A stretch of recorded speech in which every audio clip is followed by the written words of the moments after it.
لله رب العالمين والصلاة والسلام على سيد الأنبياء والمرسلين وعلى آله وأصحابه أجمعين. أما بعد فأعوذ بالله من الشيطان الرجيم. بسم الله الرحمن الرحيم. إن عدة الشهور عند الله 12 شهرا في كتاب الله يوم خلق السماوات والأرض منها أربعة حرم. صدق الله مولانا العلي العظيم. محترم بزرگوں، اللہ تبارک و تعالی نے اس عظیم کائنات کو بنایا. اس کے اندر انسانوں کی ضرورت کی تمام چیزیں پیدا فرمائی اور انسانوں کے لیے ان چیزوں کو استعمال کرنے کی اجازت دی. کائنات کا حقیقی مالک اللہ ہے. استعمال کرنے کی اجازت انسانوں کو. جن جن چیزوں کے استعمال کرنے کی اجازت ہے انہیں کو استعمال کرنا، اور جس چیز کو جس طرح استعمال کرنے کی اجازت ہے اس طرح استعمال کرنا. مثال سمجھیے، آپ شادی میں گئے، ٹیبل پر کھانا لگا ہوا ہے، آپ کھا لیں. اس کھانے کو پھینک کر آپ ضائع کریں اس کی آپ کو اجازت نہیں ہے. اس کھانے کو میزبان سے پوچھے بغیر تھیلی میں آپ پیک کر کے لے کے آنا چاہیں آپ کو اس کی اجازت نہیں ہے. اس کھانے کو اپنے طور پر آپ باہر کسی فقیر کو دینا چاہیں آپ کو اس کی اجازت نہیں ہے. آپ معزز مہمان ہوں گے لیکن کھانے کسی کو دینے کا آپ کو حق نہیں، ضائع کرنے کا آپ کو حق نہیں. اللہ کی اس کائنات میں انسان کو جس چیز کے استعمال کی جیسی اجازت ہے ویسے استعمال کرنا ہوگا. اس کے خلاف استعمال کرو گے تو اللہ یا مجرم قرار پاؤ گے. وہ تمہارا اپنا پیسہ ہو، تمہارا اپنا بدن ہو، تمہارا اپنا عہدہ ہو، تمہاری اپنی طاقت ہو، اس کو استعمال کرنے کا طریقہ بھی خدا نے بتلایا. ایسے ہی کائنات کے اندر جو چیزیں ہیں کیا استعمال کرنا، کیا نہیں کرنا، کیا حلال کیا حرام. جب آپ سوچیے، آپ کسی کے مکان میں اس نے آپ کو ناشتہ کرنے بلایا ہے، باہر کمرے میں بیٹھا لے اس کی مرضی، نیچے کرسی لگا کر بیٹھا لے اس کی مرضی، گھر کے اندر تک لے گیا، اپنا بیڈ روم دکھایا، اپنے گھر کا سارا ڈیکوریشن دکھایا، آپ یہاں بیٹھ جائیے، آپ یہاں بیٹھ جائیے، آپ یہاں بیٹھ جائیے. پھر اس نے کہا کہ میں نے یہ کوٹ مالا اس لیے بنایا ہے، اس میں اجازت سے باہر اس لیے لگایا ہے. ٹھیک ہے، نہ بتلاتا تو آپ کو پوچھنے کا نہیں، آپ کو دیکھ کے اچھا لگا، اچھا بتلا دیا مرضی اس کی. اللہ کی اس کائنات میں اللہ نے اس کام کی کیا حکمت رکھی ہے. بندوں کو اللہ سے پوچھنے کا حق نہیں ہے. اللہ نے بتلا دیا اس کی مرضی، نہیں بتلایا اس کی مرضی. ہر چیز کی حکمت اور علت معلوم کرنا یہ بیوقوفی کی بازار ہے. بہت سے لوگوں کو دیکھا ہم نے پورا اس کی وجہ، اس کی علت دماغ سے کیڑا نکال دو. ہر چیز کی علت نہ اللہ نے بندوں کو بتلائی ہے نہ آپ کو پوچھنے کا حق ہے. اور جس کو یہ خط ہے کہ ہم ہر چیز کی وجہ معلوم کریں گے، ہر چیز کو سائنٹیفک سسٹم چلا کر جوڑ کر بتلائیں گے، وہ بیوقوفوں کی جنت میں رہتے ہیں، پاگل ہیں وہ. اس لیے کہ سائنسی تھیوری، میڈیکل تھیوری بدلتی رہتی ہے. آج بڑی شان سے آپ سائنس کو اپنے ذریعے پیش کر رہے ہو، عقل وہ تھیوری نہ رہی تب. شریعت سائنس کی تھیوری پر موقوف نہیں ہے، شریعت انسانوں کی کسی ترقی پر موقوف نہیں ہے. شریعت کا فیصلہ اپنی جگہ، ہاں اگر غور کرو گے واقعتاً عقل سلیم ہوگی، سینہ روشن ہوگا، اللہ کے نیک بندوں سے رشتہ ہوگا، نور نبوت کی کوئی کرن آپ کو نصیب ہوگی جو پیغمبر سے صحابہ کو اور صحابہ سے ان کے شاگردوں کو اور سینہ در سینہ اہل اللہ سے منتقل ہوتی ہوئی آج تک آئی تو حقیقت کھلے گی، آشکارا ہوگی. ورنہ سوائے خدا سے بدتر ہونے کے اور سوائے پیغمبر سے بدتر ہونے کے، شریعت سے بدتر ہونے کے کچھ آپ کے ہاتھ نہیں آئے گا. شریعت کی ہر چیز آپ کے دماغ میں بیٹھے ضروری نہیں. میں اس کی ایک آدھ مثالیں آپ کو دے رہا ہوں. آپ باوضو تھے, وضو آپ کا ٹوٹ گیا, پیشاب پخانا خارج کوئی وجہ نہیں, وضو آپ کا ٹوٹ گیا. اب نماز پڑھنے سے پہلے کیا کریں گے؟ آپ وضو کریں گے. کیا دھوئیں گے اس میں؟ قرآن نے 4 چیزیں دھونے کا حکم دیا. 3 دھلو, چوتھے پر مسا. اذا قمتم الى الصلاة فاغسلوا وجوهكم, چہرہ دھلو. ایدیکم الى المرافق, ہاتھ دھلو کونیوں تک. وامسحوا برؤوسکم, سر کا مسا کرو. وارجلکم الى الکعبین, پیر کو دھو ٹخنوں. اب کوئی لگائیے عقل, ناپاکی کہاں سے نکلی؟ پیشاب پخانا ہوا تو ناپاکی جہاں سے نکلی جگہ کو آپ دھو لیا. ہاتھ میں کیا لگا ہے؟ اس کو آپ کیوں دھلا رہے ہیں؟ چہرے پر کیا لگا ہے؟ کیوں دھلا رہے ہیں؟ چلیے میں نے منہ دھو لیا, کافی. ہاتھ دھو لیا, پیر کیوں دھلوں؟ موزہ اتاروں, جوتا نکالوں, اس پہ کیا ہوا ہے؟ کچھ بھی نہیں ہوا ہے. سر میں نے کیپ لگا رکھا ہے, پگڑی باندھ رکھی ہے, کیوں نکالوں؟ مسا کرنے کے لیے. وہ ہاتھ دھو لیا, فریش ہو گیا. اسپرے مار لیا, خوشبو آ گئی. سینیٹائزر ہاتھ میں مار لیا, ہاتھ صاف ہو گیا, سب صحیح. وضو ہوگا؟ نہیں ہوگا. ایک بال کے برابر بھی دھلنے سے رہ گیا تو وضو نہیں ہوگا. لاؤ عقل والوں کی عقل, بتاؤ دلیل. دیکھیے دھوئی والے آپ کے سامنے آ رہے ہیں, ماشاءاللہ بہت سے کام ہو گئے, بہت سے کام ہونے ہیں. آپ حضرات کے تعاون سے اللہ یہ کام کروا رہا ہے. ہمیشہ ہر جمعے کو کچھ نہ کچھ مقصد سے لائیے تعلیم. اس سے بڑی سعادت کچھ نہیں ہے کہ ہماری دولت کا کچھ حصہ ہماری مسجد میں, محلے کی مسجد میں, یا جہاں کہیں مسلمان نماز پڑھتے ہیں عبادت گاہ میں استعمال ہو. اس سے بہتر کوئی چیز نہیں. اس میں بڑھ چڑھ کر حصہ لیا. اور آپ حضرات کی جانب سے جو سیلاب کی مدد رکھنے آئی تھی, سامان آیا تھا, الحمدللہ تقریباً زیادہ تر پہنچ گئی ہے. کچھ جانے والی ہے. میرے ہاتھ سے جانا تھا, میرا سفر ہوگا تو میں پہنچا دوں گا, ورنہ کسی کو بلا کر دے دوں گا. الحمدللہ آپ حضرات کی ساری عمارتیں وہاں تک پہنچ کر استعمال میں آ رہی ہیں. اللہ اس کے صدقے کی فیض میں شہر کاروبار میں برکت نصیب فرمائے. مسلمانوں کو رزق حلال پاکیزہ عطا فرمائے. ایک بار ضرور شریف. تو اصولی طور پر خداوند قدوس نے بندوں کو جو بات بتلا دی.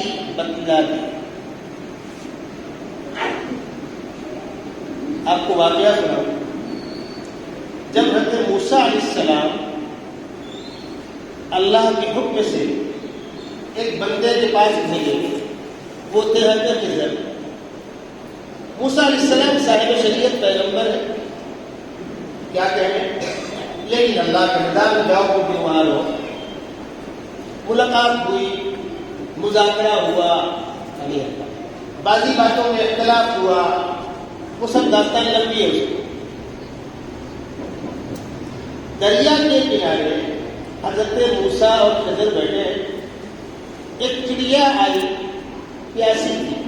اس نے پانی میں ٹوٹ ماری, 1 آدھ 2 گھونٹ پانی پیا, چلی گئی. اس کا کام ہو گیا. حضرت خضر نے پوچھا, موسیٰ دریا کے اشتاق میں سے چڑیا نے کتنا لیا؟ آپ کیا بن گئے؟ آپ بمبئی سمندر میں چلے جائیں, 1 گلاس پانی نکال لیں, اور کوئی پوچھے آپ سے کہ سمندر کے پانی کا کیا پرسنٹ ہے, تو چڑیا کی اس نے 2 گھونٹ پانی لیا ہوگا. تو موسیٰ علیہ السلام نے کہا کوئی پرسنٹ نہیں بن سکتا. کہاں دریا, کہاں سمندر, کہاں چڑیا کے 2 گھونٹ. حضرت خضر نے فرمایا, موسیٰ دریا کے پانی کے مقابلے میں اس 2 قطرے پانی کی جو اوقات ہے, اللہ کے علم کے مقابلے میں تمام بندوں کے علم کی وہ اوقات نہیں. اس پر یہ اعتراض خدا پہ اعتراض کرنے کی. اللہ کی کائنات کی تمام چیزوں کا اللہ مالک ہے, اس کے استعمال کی اس نے اجازت دی ہے. جس چیز کو جس طرح استعمال کرنے کی اجازت ہے ویسے ہی استعمال کرنا ہوگا. ایک بات, اللہ نے اپنی کائنات میں کچھ چیزوں کو دوسری چیزوں پر برتری دی. اللہ کی مرضی. آپ کھڑے جائیے, سر پر ٹوپی ہے, پیر پر چپل ہے, پیر کہے صاحب ٹوپی سر پر کیوں ہے، پیر پہ ہونا چاہیے، دے آپ اس کو جواب۔ ایک ہاتھ دایا ایک ہاتھ بایا، بایا ہاتھ میں صاحب دایا میں کیوں نہیں ہوں، دے آپ اس کو جواب۔ اللہ نے انسان کے سر کو تمام صلاحیتوں کا مرکز بنایا، اسی لیے اگر بدن سے سر الگ ہو جائے تو انسان نہیں رہ سکتا۔ دیکھنے کی طاقت بھی سر میں ہی ہے، سننے کی طاقت بھی سر میں ہی ہے، سونگنے کی طاقت بھی سر میں ہی ہے، چکھنے کی طاقت بھی سر میں ہی ہے، کسی چیز کو چبا کر پیٹ کے اندر اتارنے کی طاقت بھی سر میں ہی ہے، سانس لینے کی طاقت بھی سر میں ہی ہے۔ ہاں، ایک عضو ایسا ہے دل جو بہت اہمیت کا حامل ہے، لیکن اس کو بھی کنٹرول دماغ کرتا ہے، اور جس وقت دماغ اور دل کا آپسی رشتہ ختم ہو جائے انسان زندہ نہیں رہ سکتا۔ جسم کی کوئی نس پھٹی نیچے کہیں نہ کہیں فارغ مارے گا، آپ روز دیکھیں۔ اسی لیے جانور کو ذبح کرنے کا جو اسلامی صحیح طریقہ ہے وہ کیا ہے؟ اللہ کے نام پر ذبح کرو، اس کی جان لے رہے ہو، اس کا گوشت استعمال کرو گے، اللہ نے اجازت کی ہے، اللہ کی اجازت کے بعد میں یہ حلال ہے، جو پٹک کے مار دو حرام ہے۔ اللہ کا نام لیے بغیر کسی نے ذبح کیا، ایک تو ہے بھول لیا، ایک جان بوجھ کے نام نہیں لیا، جان بوجھ کے نام نہیں لیا وہ جانور حلال نہیں ہوگا۔ اللہ کے ماں سوا کسی اور کے نام پر ذبح کیا، حلال نہیں ہوگا۔ حلال ہونے کا ایک ہی راستہ ہے، اللہ کے نام پہ اس کو ذبح کرنا۔ 4 نسیں ہوتی ہیں، پرندوں میں سمجھ میں کم آتی ہے، لیکن جانوروں بکرے میں پاڑے میں آپ کو صاف دکھے 4 نسیں ہوتی ہیں۔ ان 4 نسوں میں سے 3 نسیں کٹیں گی، ذبیحہ مکمل ہوگا۔ یاد رکھیے اصول، 4 میں سے کم 3 کٹنا چاہیے۔ عام دنوں میں اللہ کا نام لے کر چھری پھیری، 4 میں سے 3 نسیں کٹ گئی، ذبیحہ ہو گیا، گوشت حلال ہو گیا۔ بقرعید میں قربانی کی بھی نیت کرنی ہے۔ اب اگر آپ کے ساتھ کسائی بھی شامل ہے، جیسا عام طور پہ ہوتا ہے، خوب جلدی ہوتی ہے۔ اب تو خیر کھال کا بھاؤ نہیں آ رہا، کوئی کھال کی مارا ماری نہیں ہے، ورنہ سارا زور کھال پہ، اور اس کا حاصل بس میں نے سلح پھیرا، میرے ادارے میں تنظیم کو جہاں میں کہوں یہ کال وہاں جائے گی۔ ابھی ادھر آپ نے چلانا شروع کیا، ادھر کسائیوں نے اپنا کام چالو کیا۔ پہلی بات تو وہ کسائی بسم اللہ اللہ اکبر نہیں پڑھتے، ذبیحہ مکمل نہیں ہوا۔ ان 4 نسوں میں سے 1-2 آپ نے کاٹی، 1-2 کسائی نے کاٹی، اور کسائی نے بسم اللہ اللہ اکبر نہیں پڑھا تو ذبیحہ ہی مکمل نہیں ہوا، وہ جانور کا گوشت ہی حلال نہیں ہوا۔ جب ذبح کے اندر پارٹنر ہے تو پارٹنر کو بھی بسم اللہ اللہ پڑھنا ہوگا۔ چلیے اس وقت نہیں آیا تھا، بسم اللہ اللہ پر پڑھ لیا ہوگا، بھول گیا ہوگا، سمجھے پرچی آپ کے ہاتھ میں ہے، 2 نسیں آپ نے کاٹی، 2 اس نے کاٹی، نہ ذبیحہ آپ کا مکمل ہوا نہ اس کا مکمل ہوا۔ آپ نے پرچی پڑھ دی، نیت پہنچا دیا، نیت نہیں پہنچی کہ ذبیحہ مکمل نہیں ہوا، نیت مکمل نہیں ہوئی، پھر یہی پرچی اس کو دہرانی ہوگی۔ اسی لیے میں بار بار کہا کرتا ہوں ہمیشہ، ذبح یا تو خود کیجیے اسلامی طریقہ سیکھ کر، یا کسی ایسے بندے سے کروائی اس کو اسلامی طریقے پر ذبح کرنا آتا ہو، ورنہ روز قیامت پرچے پکڑا دی جائیں گے، یہ قربانی آپ کی نہیں ہوئی، بھرو، یہ زکاتیں آپ کے ادا نہیں ہوئی، بھرو۔ وہ ہمارے پاس بھرنے کے لیے کیا ہوگا؟ ہمارے نیکیاں ہوگی، نمازیں ہوگی، اور کیا ہوگا؟ اللہ کا نام لے کے ذبح کرنا ہوگا۔ ذبح کرنے کے بعد جب تک جانور کی جان نہیں نکل جاتی، نہ گردن گھما کر ہڈی توڑنا درست، نہ گردن کو بدن سے الگ کرنا درست۔ اس حال میں اس کی جان نکلنے دو کہ دماغ اور دل کا رشتہ برقرار رہے، دل کی پمپنگ جاری رہتی ہے۔ ذبح کرانے کا مقصد گندا خون باہر نکل جائے، گوشت میں دوبارہ سمائے نہیں۔ اگر آپ نے سر کو بدن سے الگ کر دیا تو دل کی پمپنگ رک گئی تو باقی خون نہیں رک جائے گا۔ جھٹکا اس لیے بنا، آج دنیا کے سارے بڑے ڈاکٹر اس بات کا اعتراف کر رہے ہیں، یہ فرق ہے اسلامی ذبیحے کو جھٹکے میں۔ جن جانوروں کو استعمال کرنا ہے ان کو آپ ذبح کر کے کھائیں گے، نہیں استعمال کرنا نہیں کھا سکتے۔ جس سامان کو استعمال کرنا ہے اس کو استعمال کریں گے، جس سے منع کیا اس کو استعمال نہیں کر سکتے۔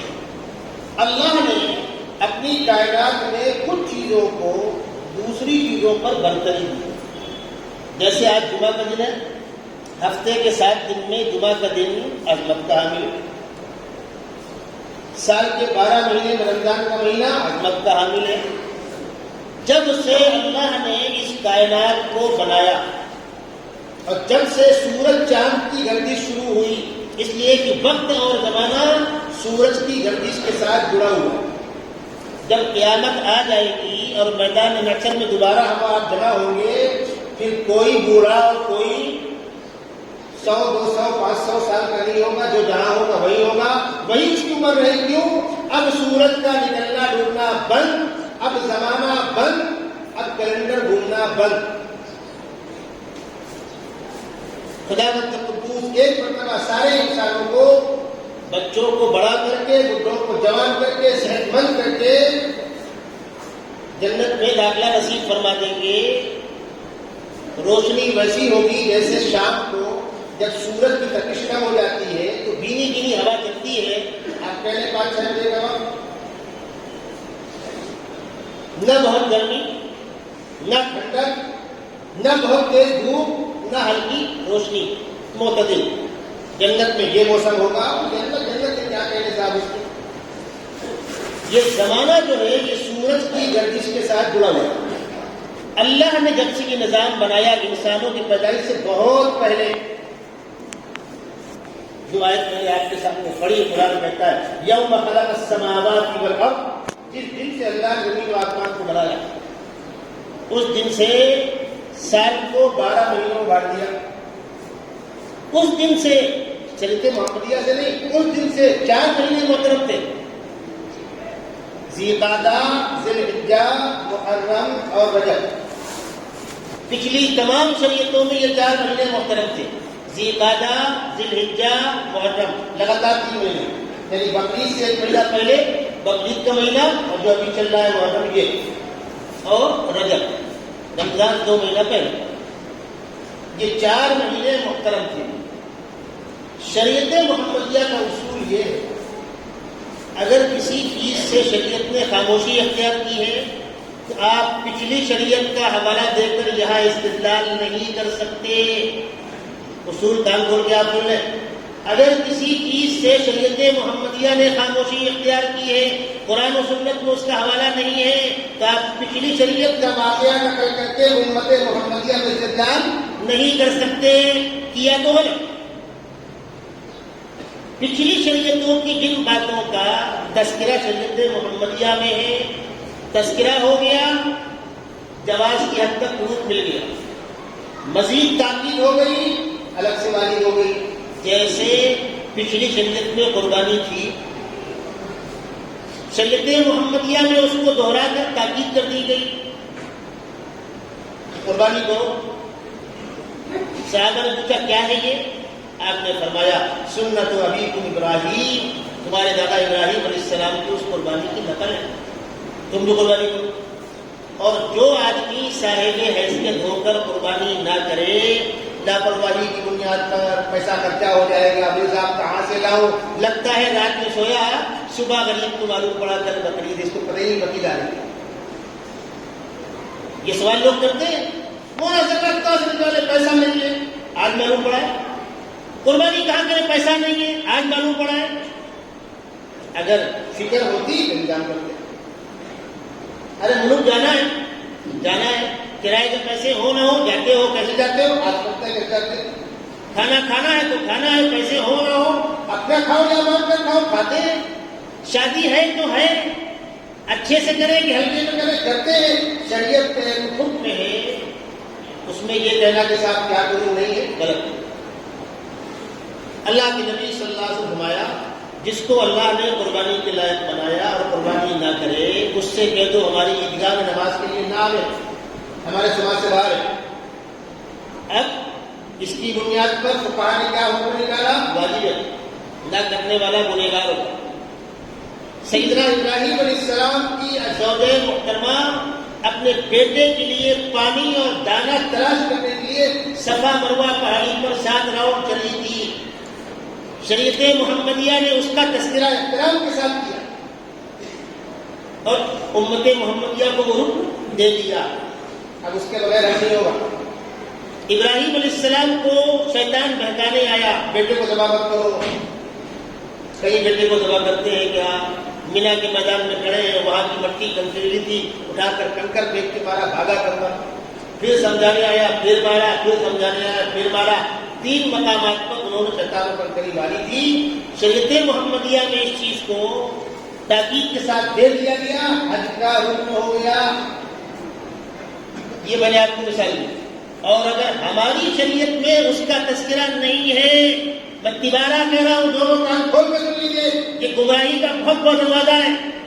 شریعت ماضیہ کی کسی بات کا حوالہ شریعت محمدیہ میں نہیں رکھ سکتے آپ. تاریخ کی حد تک نقل کر سکتے ہیں, اس سے کوئی مسئلہ استدلال تک نہیں نکلے گا تاہم کی شریعت محمدیہ میں اس کی تاریخ موجود ہو. ایک تو فرق یہ ہے, پچھلے انبیاء کرام کے یہاں محرم کا مہینہ محترم تھا. ایک تو اللہ نے محترم قرار دیا اس لیے محترم تھا, اور تاریخ کے بہت سے واقعات محرم کے مہینے کے ساتھ, خاص طور پر 10ویں محرم کے ساتھ جڑ گئے. تو محرم کا مہینہ محترم, محرم کا پہلا عشرہ محترم, اور خاص طور پر 10ویں تاریخ محترم. سیدنا نوح علیہ السلام کی کشتی طوفان سے نکل کر پانی بیٹھا, آسمان نے برسنا بند کیا, زمین نے ابلنا بند کیا. قرآن کہتا ہے قیل یا ارض ابلعی ماءک ویا سماء اقلعی, زمین سے کہا گیا اپنے پانی کو پی جا, آسمان سے کہا گیا تھم جا. وغیض الماء, اور پانی زمین کے اندر چلا گیا, برسنا بند ہو گیا. یہ کشتی ہلتے ہلاتے ٹہلتے جا کر ایک پہاڑی چوٹی پر رک گئی. وسط جودی پہاڑ پر رک گئی. اب زمین دیکھنا نصیب ہوا. اب تک تقریباً 6 مہینے تک پانی میں کشتی تیر رہی, پانی ہی پانی, پانی ہی پانی. یہ واقعہ کب ہوا؟ 10 محرم الحرام. سیدنا موسیٰ علیہ السلام کی قوم کو فرعون نے بندک بنا رکھا تھا, غلام بنا رکھا تھا, نہ حقوق دیتا تھا نہ آزاد کرتا تھا. موسیٰ علیہ السلام درخواست کی, مطالبہ کیا فرعون سے کہ میری قوم کو چھوڑ دو, اس نے نہیں چھوڑتا. بالآخر اللہ کا حکم ہوا, موسیٰ اپنی پوری قوم کو لے کر راتوں رات مصر سے نکل جاؤ. نکلے, فرعون نے پیچھا کیا, آگے دریا, پیچھے فرعون کی فوج, اپنوں کے موت مارے گئے, کچھ نظر نہیں آ رہا تھا. اللہ کی مدد شامل حال ہوئی, حکم ہوا موسیٰ دریا میں ڈانڈی مارو. ڈانڈی مارا, راستے مڑ گئے, آگے آگے بنی اسرائیل, پیچھے پیچھے فرعون کی فوج کے ساتھ. موسیٰ علیہ السلام کی قوم کا ایک فرد دریا کے باہر نکل گیا, اور فرعون اپنی فوج کے ساتھ دریا کے بیچ میں آ گیا. اللہ نے کہا پانی جیسا کا ویسا ہو جا, پانی ویسا ہی ہو گیا, ڈوب کے مر گئے. بنی اسرائیل کو فرعون کے ظلم سے نجات ملی. وَإِذْ نَجَّيْنَاكُم مِّنْ آلِ فِرْعَوْنَ يَسُومُونَكُمْ سُوءَ الْعَذَابِ يُذَبِّحُونَ أَبْنَاءَكُمْ وَيَسْتَحْيُونَ نِسَاءَكُمْ. تمہارے بچوں کو ذبح کر دیا کرتے تھے, بچیوں کو چھوڑ دیا کرتے تھے. کہ اللہ کی نعمت نہیں ہے؟ یہ واقعہ 10 محرم الحرام کو ہوا. میں آپ کو چند واقعات سنا رہا ہوں. شریعت محمدیہ میں بھی اس کی اہمیت کو برقرار رکھا گیا. رمضان کے روزے کی فرضیت سے پہلے محرم کا روزہ واجب تھا, پھر رمضان کی فرضیت کے بعد سنت بچا. اللہ کے نبی صلی اللہ علیہ وسلم خود بھی رکھ رہے ہیں, صحابہ نے رکھا, امت کو حکم دیا. حضرت صلی اللہ علیہ وسلم کے انتقال کے بعد صحابہ نے مشورہ کیا کہ ہم تاریخ طے کریں. اس بات کو سمجھیے, پہلے کیا ہوتا تھا؟ پہلے آج کی طرح تاریخ نہیں ہوا کرتی. انسان تاریخ جوڑتے کیسے تھے؟ طوفان نوح سے اتنا پہلے, طوفان نوح کے اتنا بعد کی تاریخ تھی. جیسے آپ یاد ہوگا بچپن میں 100 نہیں کرتے, 5 مرتبہ 20 تب 100. دیہات میں لوگ سبزی بیچتے لانے ہیں, کیا بھاؤ دیا؟ گیہوں میں برابر, چنے میں 2 بار, نہ بٹکرا نہ وزن, ادھر سبزی ادھر گیہوں, برابر ہو گیا لے لو. ادھر چنا ادھر سبزی, 2 بار تول دیا, ہو گیا. یہ طریقہ دنیا کے اندر کاروبار کا. تو تاریخیں طے کیسے ہوتی تھی؟ طوفان نوح سے پہلے، طوفان نوح کے بعد، فرعون کے ڈوبنے سے پہلے، فرعون کے ڈوبنے کے بعد، عیسیٰ علیہ السلام کی پیدائش سے پہلے، عیسیٰ علیہ السلام کے بعد. آج کی تاریخوں کے اندر قبل المسیح، بعد المسیح لکھا ملتا ہے. سیدنا عمر بن خطاب رضی اللہ تعالیٰ عنہ کی خلافت میں مشورہ ہوا ہم کو اپنی اسلامی تاریخ طے کرنی ہے. کس واقعے کو بنیاد بنائیں؟ حضرت صلی اللہ علیہ وسلم کے زمانے میں دو بڑے واقعے ہوئے تھے. ایک تو ابراہت کی ہلاکت کا واقعہ، عام الفیل سے پہلے، عام الفیل کے بعد، اور ایک خانہ کعبہ کی نئی تعمیر کا واقعہ، تعمیر سے پہلے، تعمیر کے بعد. صحابہ نے کہا ہمارے لیے سب سے یادگار دن وہ ہے جس دن خداوند قدوس نے اپنے پیغمبر کو مکے سے نکل کر مدینہ منورہ آنے کا حکم دیا، اور جہاں سے اسلام کے پھلنے پھولنے کے سامان فراہم ہوئے اور اسلام کو ترقی ملی، ہجرت. اس لیے ہم بنیاد بنائیں گے ہجرت کو، ہجرت سے پہلے، ہجرت کے بعد، قبل الہجرہ، بعد الہجرہ. مہینہ کون سا پڑھ لیں؟ ہجرت تو محرم میں نہیں ہوئی ہے. مہینہ کون سا پڑھ لیں؟ تو چونکہ ماہ محرم بہت محترم ہے اور شروع سے محترم ہے، اس لیے مہینہ پکڑنا ہے محرم کا اور واقعہ پکڑنا ہے ہجرت کا. اب ماہ محرم شریعت محمدیہ میں اسلامی تاریخ کا پہلا مقدس محترم مہینہ ہے. یہ شوق کا مہینہ نہیں ہے، غلط، یہ شریعت پر تہمت ہے. یہ شوق کا مہینہ نہیں ہے، یہ محترم مہینہ ہے. کیسا شوق؟ ایک صاحب مجھ سے پوچھتے رہے کیسا شوق؟ بولے نواسے رسول کا انتقال ہوا. ٹھیک ہے، اور کچھ تاریخ میں اور بھی کوئی شوق ہے؟ کس کے نواسے ہیں وہ؟ سیدنا محمد صلی اللہ علیہ وسلم اور ان کے انتقال پر. تب چپ یہ نیچے ہوئے. نواسے رسول کے انتقال پر شوق، خود رسول کے انتقال پر مت کہنا نہیں کیا کرتی ہے امت. سیدنا عمر بن خطاب نہیں شریک کیے گئے، سیدنا عثمان غنی نہیں شریک کیے گئے. کوئی نہیں پیغمبر کے ایک سسر ہے، ایک داماد ہے، یہ خلیفہ ثانی ہے، وہ خلیفہ ثالث ہے، اور پیغمبر نے دنیا کے اندر کو جنت کی خوشخبری سنائی ہے. کیا تماشا ہے؟ اتفاق ایسا ہوا، اتفاق ایسا ہوا. سیدنا حسین رضی اللہ تعالیٰ عنہ کی مظلومانہ شہادت 10 محرم کو ہوئی. 10 محرم کی اہمیت یا اس کے روزے کا تعلق شہادت حسین سے نہیں ہے، واقعہ کربلا سے نہیں ہے. یہ 10 محرم اس لیے محترم ہے کہ پیغمبر نے اس کو محترم کہا، اور اس دن کی عبادت روزہ ہے. اور اسلامی اصول ہے جب آپ خود بھوکے رہیں تو آپ کو بھوک کا تو احساس ہوگا، اپنے ساتھ غریبوں کو شامل کرو. رمضان کے روزے میں اپنے ساتھ کچھ لوگوں کو شامل کر لو، محرم کے روزے میں اپنے ساتھ شامل کر لو، اپنے دائیں بائیں غریبوں کا خیال کر لو. ایسا نہ ہو کہ تم روزہ رکھ کر افطار کے لیے سامان دے رہے ہو، تمہارے دسترخوان پر قسم قسم کی نعمتیں ہیں اور پڑوس میں کسی کے پاس کچھ نہ ہو. اس لیے دسترخوان کو تھوڑا وسیع کرو. جو ساتھ میں بیٹھتے ہیں ان کے لیے بھی، جو محلے ہیں ان کے لیے بھی یہ حکم ہے اس کا. یہ مہینہ محترم ہے. اس مہینے کی 10 تاریخ کو روزہ ہے. چونکہ 10 تاریخ کو یہود بھی روزہ رکھتے تھے. کیوں؟ موسیٰ علیہ السلام کی نجات کا واقعہ تھا نا بھائی، فرعون کی نجات کا.